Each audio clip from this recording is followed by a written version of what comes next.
I'm Willie Ninja, the mother of the House of Ninja. I am John Derek Mitchell, aka Star Ninja. My house name is Ninja, and I am from New York City. I'm your icon, Javier the Dragon Ninja from the legendary iconic House of Ninja. So my entry into ballroom, if you got a minute, sit back because it's gonna be a little while. All right, so it started for me in from the 1900s. I believe it was 97. Yes, 1997. I was in college. I was a Norfolk State University cheerleader. And as a cheerleader, we do a lot of walking and kind of like prancing back and forth, engaging with the audience. And I saw these two men that kept watching me at the fence. And during halftime, the girls were like, they want you to come over. I'm like, I don't know those guys. They're like, no, they want you to come over. So I was like, all right, I'll go over and see what they want. They're like, they're part of like the black, the HBCU fashion shows that we have here in college. And I was like, oh, they want me to be in their fashion show. Cause I'm used to doing church fashion shows. So that's what I was going. I was like, okay, I know what these kind of guys are about. So I went over and introduced myself. I said, hi, I'm John, and you guys are, because I heard you guys looking for me. They're like, yeah, we were watching you from the sidelines, and we think that you will be a great asset to our house. I didn't know what a house was. So I'm just like saying to myself, okay, a house. All right, well, what's going on? They're like, well, it's more like a fashion house, more of like a couture house, a house of runway. And I was like, house of runway? Still not thinking anything of it. They said, have you ever walked runway? And I said, yeah, in church. They're like, besides the church fashion show, have you ever done European or All American? And I was like, what is that? Oh, I never been to Europe. I never modeled, I never did fashion shows in Europe.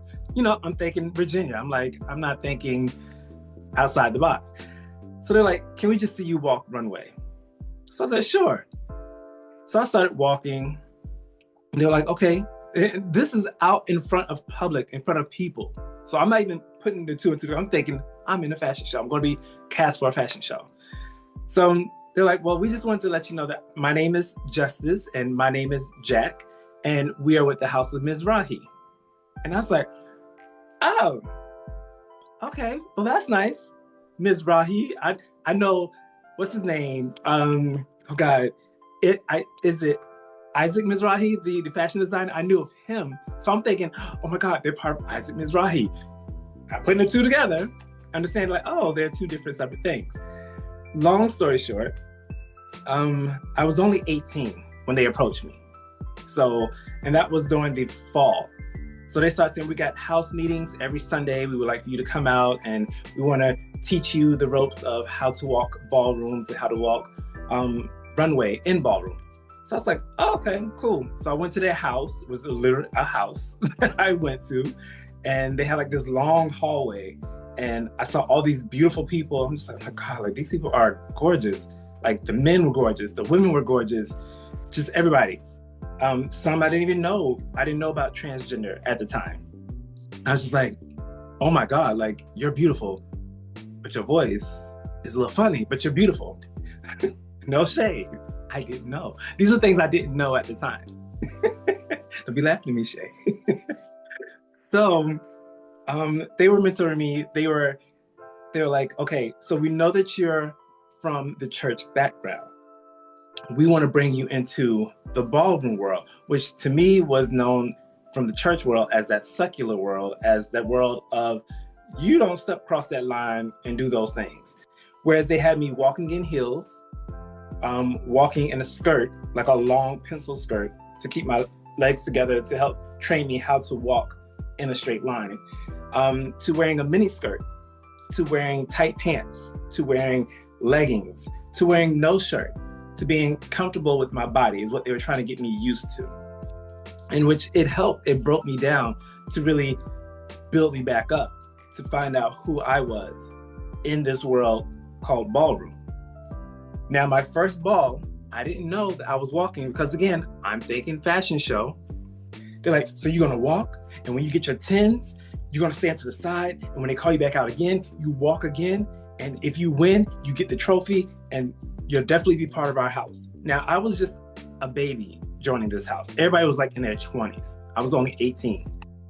So I walked, and I remember they put me in like this kilt, and I'm thinking I'm killing it doing this runway fashion show, not realizing I'm walking a ball.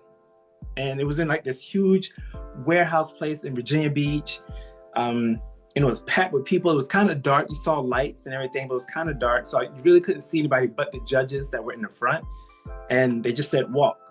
And my mentors were standing on the side.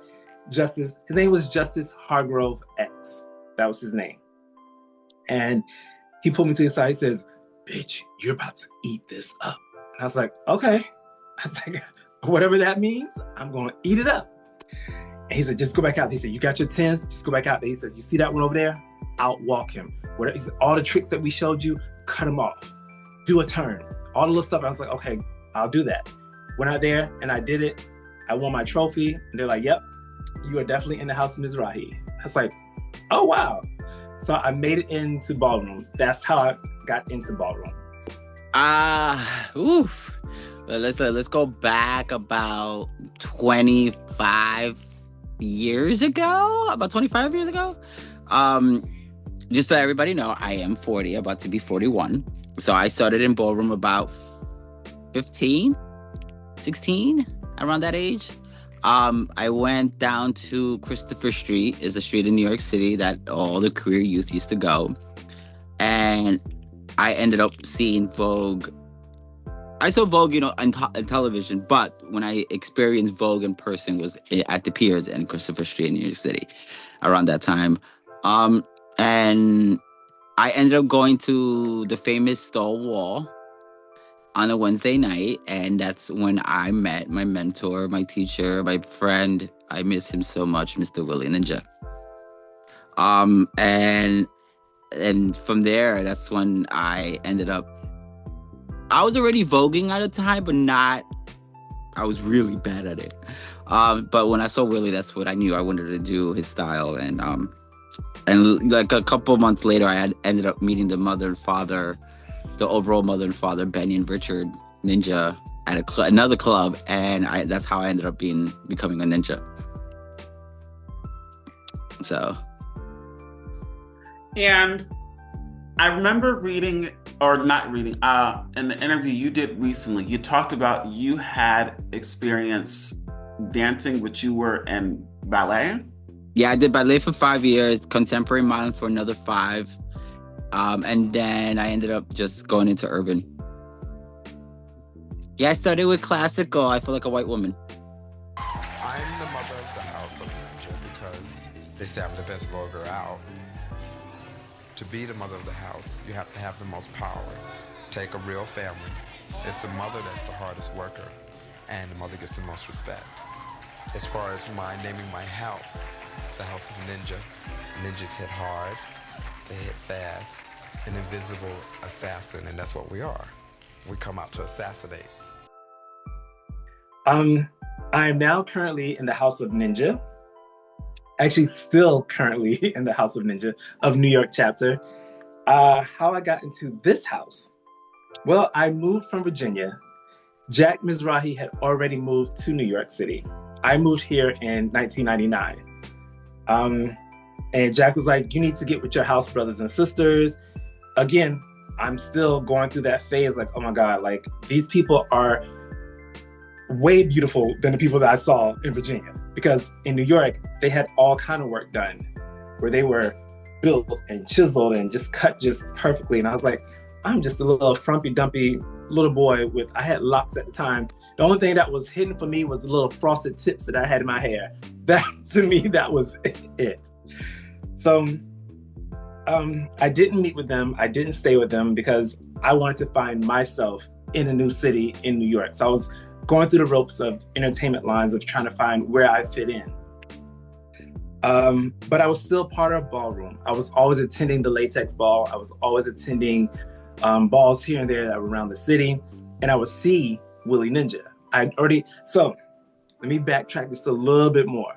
So I knew part of ballroom from Madonna Truth or Dare with Jose Extravaganza and Hector and a few other the dancers that were part of that group, or Truth or Dare group.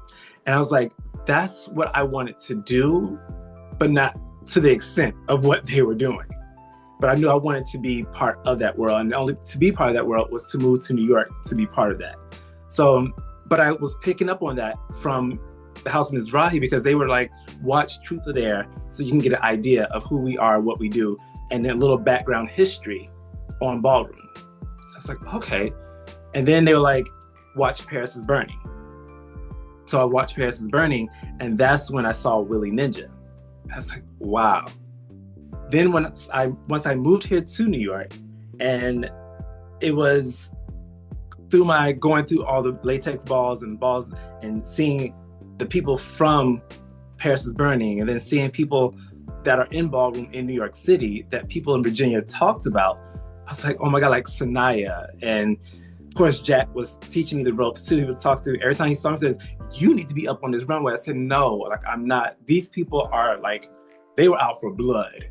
I wanted to save all the blood I had. Like I was not trying to be cut up on that stage. So it was, I believe it was 2005. I saw Willie Ninja, and he was wearing like all white at the latex ball, and he was up on stage.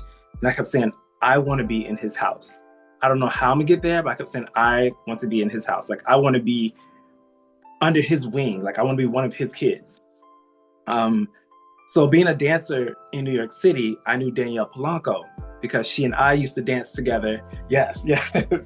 She and I danced together in a group called Santa Luz. It was a Spanish group. Like they thought I was Dominican, honey. They, mira, hueva. Like they were ready for me, and I was ready to dance and do what I had to do to get up in there. And I remember her coming back, telling me about her first gig that she got with A. Marie. I know I'm dropping all these names because eventually all this comes back around. It's like full circle moment. She came back and she was like, you guys, and she was only 18 at the time. So it made me think back to when I was 18, only just like a few years ago.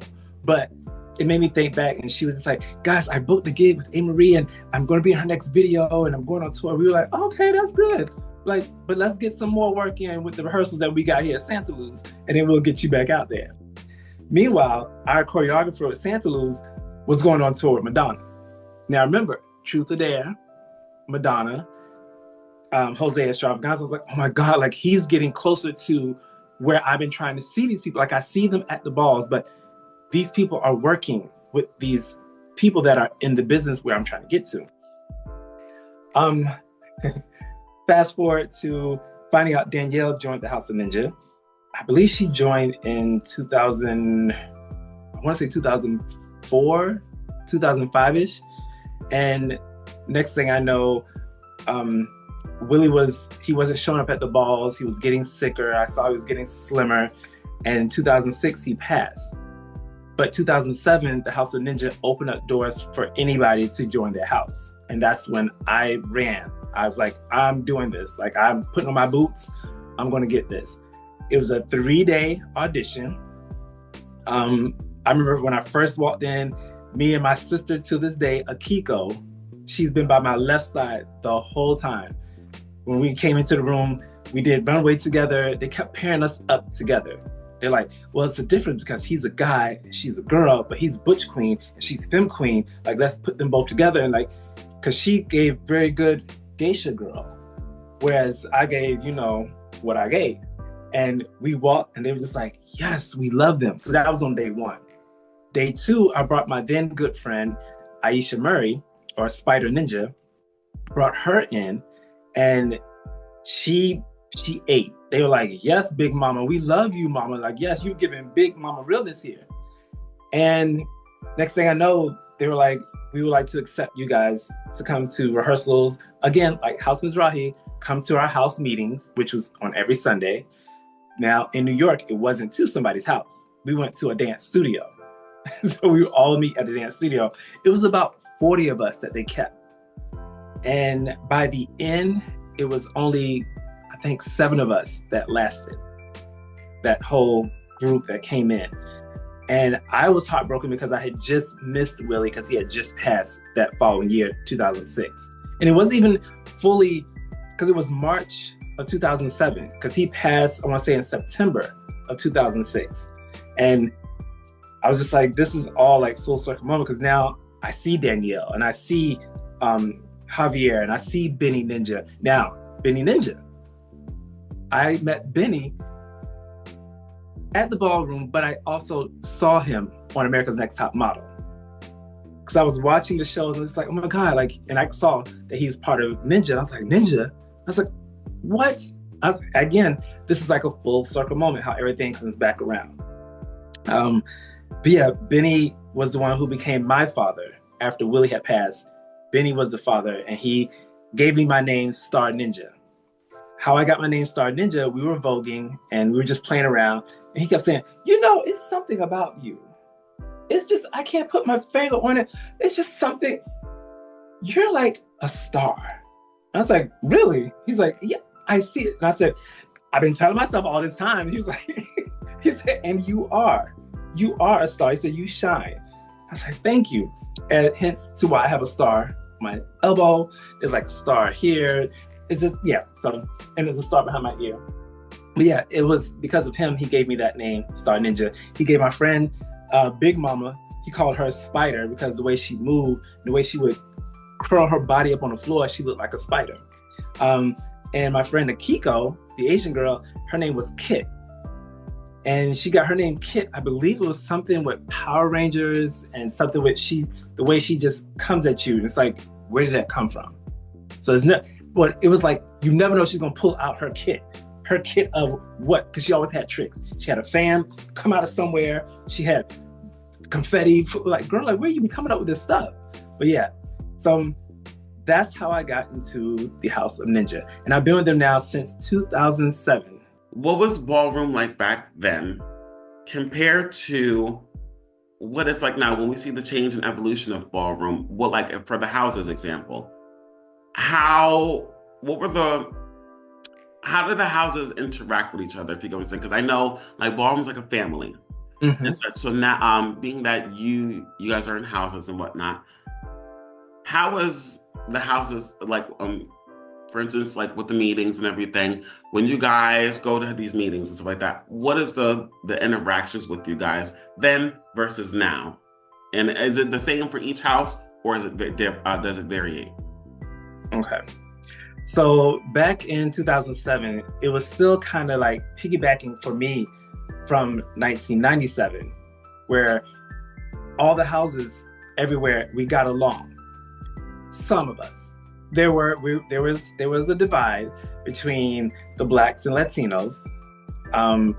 We didn't have the full effect of what we have now with people in Russia and people in Japan. That was still slowly breaking open. But in New York alone, we would have meetings on Sundays, and then we would have somebody from, like, say, the House of Ebony will come and train with us, or someone from Extravaganzas will come and we would all sit down and talk and be like, well, this is your grandfather. Like, Hector Extravaganza was my grandfather because he was actually a ninja at one point. Then there's like, so these meetings, you got to meet people from the past. You got to meet, like, Adrian, who's now like who does like fashion shows, big name. Adrian Elise, his name. And like, we got taught the history of ballroom with all the other houses coming in to tell their story and their side and the struggles that they went through and the struggles that we went through, and then where we are today. So with my coming in, they wanted to change what used to be. Meaning they didn't want us to be like the drug heads. They didn't want us to be the alcoholics. They didn't want us to be the partiers. They wanted people that went to college. They wanted people that had a job or that were getting jobs, or people that were working, people that were doing stuff in everyday life, not just what ballroom life was made up to be. Because ballroom wasn't accepted into, the mainstream world. So in ballroom, we embody what we saw every day and put it on that runway. So like all American. Anytime you go outside, we weren't all American because we were looked at as, here come another Black person. But on that runway, we were all American. We could be what society wanted us to be, but show them who we really are once we started voguing. And they're like, yes, like we come in, give you straight hood boy, whatever. Then we femme queen out, twister, or what is it called now? Something with a twist. I forget, it's something with a twist. My brain can't think of it now. It's like, ah. But yes, and what I see now, so Kiki houses weren't even around when I started. Kiki houses didn't start until, I wanna say, 2010, 2011, around that time. That's because there were a lot of young kids that were being kicked out of the house and in shelters and on the streets. And the ballroom houses were like, you know what, we can help them, but we can't really give them a ball because they wanted to come. They weren't even allowed to come to the balls because they were too young. You had to be at least 18 and over. And these kids were like 13, 14 years old out on the street. Though with the House of Ninja, we brought in so many kids. If you look back in our past, we had so many like babies and like their brothers would bring their little ones, like their 8-year-old brother in and be like, yeah, my mom and dad don't want them there or they don't want them around me because I'm not even 18 yet. And they already kicked me out the house and they're going to kick him out the house. So I brought him here so that he can have this one Sunday to eat dinner and felt like a family, have a family dynamic with us. It was just like, that's when things started to change. And that's when you hear more now the Kiki scene, like Old Navy and these names that like people are like, what are these names? Like who, what, where do these names come from? I was just looking at one today and I was like, wow, like I remember that kid. And I look at them now, they're in a house, but they're doing amazing things.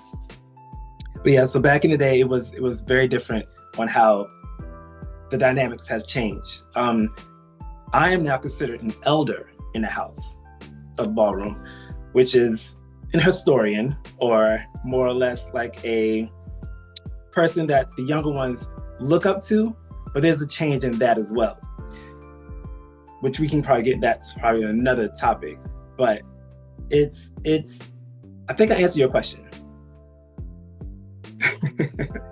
But you brought up something I actually forgot to write down. So you mentioned Kiki houses. So I wanted to ask, because yeah, Kiki houses is on the rise, and I tend to watch a lot of different ballroom pages where they talk about the Kiki houses and the mainstream, etc. So what is the difference between a Kiki house and the mainstream houses, and especially when the people from the Kiki houses come into the mainstream houses, and the lack of understanding of how the difference is, from your recollection, of course. Okay. Definitely the respect. There's a difference in respect level. They come in, though yes, they have walked many balls in their era, I should say, of their age group. But then they come into the mainstream and it's almost like, well, y'all know what I can do, so y'all should just give me my crown now. Because you want me to go shut this person down? Okay, I'll go jump off a table and spin, do a 360 and land to this dip. That's my trophy. You just got here to mainstream. You were in practice. Now you're coming into mainstream with, yes, the older folks, but the older folks are not doing all that. Spin, dip, drop, breaking their necks. That's another taboo too that I'll get into another time too, we could talk about. Because it wasn't accepted in the world of dance. And we'll talk about that, I think, a little bit later in our topics here. But yeah, it's the respect level. They come in very, well, if you haven't done anything in the last year, who are you? We don't know you. You know, I love the Kiki scene because, you know, they really inspire the new generation. You know, they have their own set of rules and stuff like that. But I think their mindset is totally different than the old school mindset. But I give them respect. I am in the Kiki scene now. I am the godfather. of one of the houses. And these kids they have a fire for it. So I give them, but the whole icon and legends, your status stuff, that's a whole different conversation. So, again, I've seen conversations online and in the ballroom groups about people not knowing the titles and everything, and like what the qualifications. So, you being an icon, can you actually break down the what it means to be, was it legends, star, statement, icon, and all that stuff? The meaning. It's star, statement, legend, icon, Hall of Famer. And what are the qualifications? So if you can break all those down for us, the qualifications and all that. As if I do remember, Hall of Famer, you have to be in the scene more than 30, 40 years. Legend icon has to be more than 20 years. Legend is more than 10 years. Statement and star, I think, is more like 5 or more. You have to be in the scene and walking and making moments and contributing to the community. So as an icon, I've been in the scene for 20 plus years. I competed. I won of the years. I took Vogue overseas and started competing over there. And I made moments around the world. I took it. I started to teach it. So I get back to the community. I started to judge competitions overseas. I took it mainstream. I did a lot of mainstream and commercials with the style. So I was like somewhat of one of the faces of ballroom in like the mainstream and starting overseas and teaching. So it was me, Benny, Archie, Deshawn, Laomi, Danielle. I think we're like the ones that we started to travel around the world teaching and judging. And what is the difference between like the American ballroom scene versus like internationally? It's not. I think the scene in New York is more aggressive, and overseas is kind of more chill. A little more chill, really kind of not as rowdy than the Americans, to be honest with you. I'm saying that, I'm telling you the facts because, America has an aggression problem. They chop somebody, they're ready to fight. Mace the panel. Mace the panel. Or like freaking machete. But that, or throwing chairs and tables, flipping tables, or getting a bottle and trying to hit it over the head over the judge because she got chopped. And overseas, they don't tolerate that. Like if you're trying to bring violence to the ballroom, they take everybody out, you and your house out. They don't tolerate none of the fighting, all the violence out there. It's just crazy, especially as of lately. I've been seeing a lot more of seems like every ball, there's always a fight or some type of drama that follows after. They can't, a lot of people can't take the whole fact of getting chopped or getting voted over. It's ballroom. There can be no ballroom without the violence in the United States, unfortunately. There's always a discrepancy. I guess, I think my best advice and my best thing to say is it's really the organizers who pick the people to judge. They have to understand, they have to pick people that are fair. It's hard to find that. Because you think a person would judge Raya, unfortunately, they won't. I'm just being honest. I feel you. I feel you. But I had my, you know, my, you know, I had my moments of getting voted over, or, you know, people didn't see it, or, you know, they just wanted just to piss me off. But, you know, I just bow and, you know, say thank you and come back stronger the next time. You know, I'm not going to run up on a judge and try to beat a judge down. It's not worth my time.